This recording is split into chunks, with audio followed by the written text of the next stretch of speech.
Hello, my name is Jeremy Cuebas. I am the youth organizer for the Northwest Side Housing Center and youth director at New Life Covenant Church Northwest Campus. I was raised in the Belmont-Cragen community. I work in the community, and I have a vision for this community, a vision specifically for young men of color. There are approximately 20,000 young men that live in Belmont-Cragen.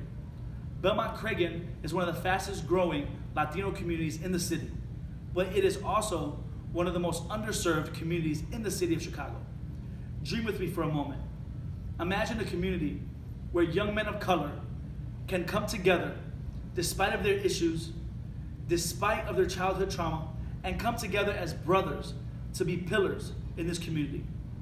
Young men that seek justice, young men that advocate for themselves, young men that are passionate, and young men that are not afraid to speak up for what is right. Like the great Dr. Martin Luther King Jr. said in 1963, I have a dream. Well, I have a dream too. And that dream is to see young men of color amplify their voice, stand up, and change the climate in their communities. And that dream will soon become a reality.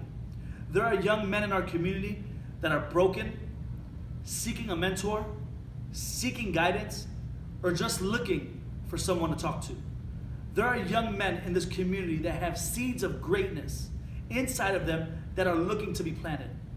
Not to be planted just to take up space, but being planted to grow in their personal lives, to grow in their faith, and to grow in their workplaces. Growth is not an easy thing.